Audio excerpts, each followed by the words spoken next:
You're listening to a series of podcasts on sensory substitution for the visually impaired, presented by blind designer Simon Dogger.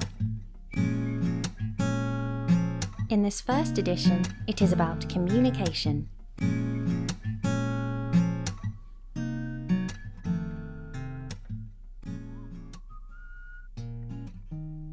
Hello, my name is Simon Dogger. I'm a designer. In these next series of podcasts, I will guide you through the visual impaired world and how sensory substitution can raise the quality of their lives.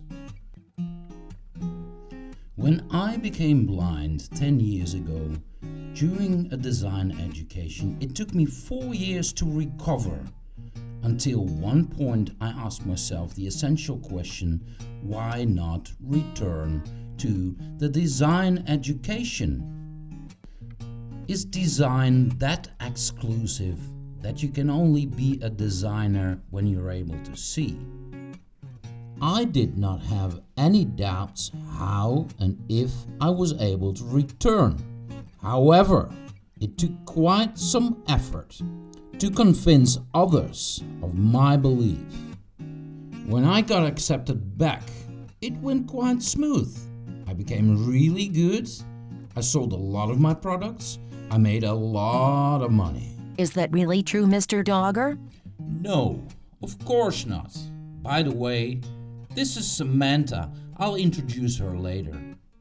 When I came back, I had to totally reinvent myself. One of the things that had changed was how I was able to use my computer. The way to do this was to use the accessibility features, and mainly by using software that was able to translate text into speech. One of the voices that I'm able to use is Samantha. You've heard her before. Let's ask Samantha what she's capable of doing. I am just one of the voices Mr. Dogger is able to select for translating text into speech. Basically, the accessibility features of a computer enables all kind of users with different languages to use it. Through shortcuts on the keyboard, digital information can be made accessible because the specifications of that information is described by voice. It is exactly the same as for regular visual users, but then totally different. So at least there was a way to organize my thoughts. Because one thing had not changed. I was able to develop concepts. It took me quite some time to figure out how I could use these concepts. I did all sorts of experiments with sounds, with theater, with writing. I even did some product development.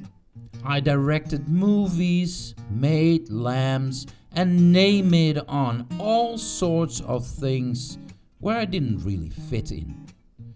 Eventually, I found the key for my work as a designer, and that was that I could tune in to my own desires. These desires were, of course, inspired by my loss.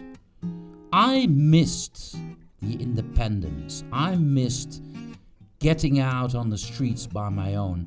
I missed being able to see old pictures where I used to be fond of.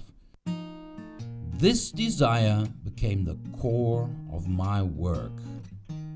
In the next podcast, I will explain about my work. I will tell about the Emotion Whisperer, which is a tool that is able to translate emotions and body language of conversation partners into a vibration, and a navigation app that is able to provide independent access to public locations. They both replace the sense of seeing and raise the quality of life for the visually impaired.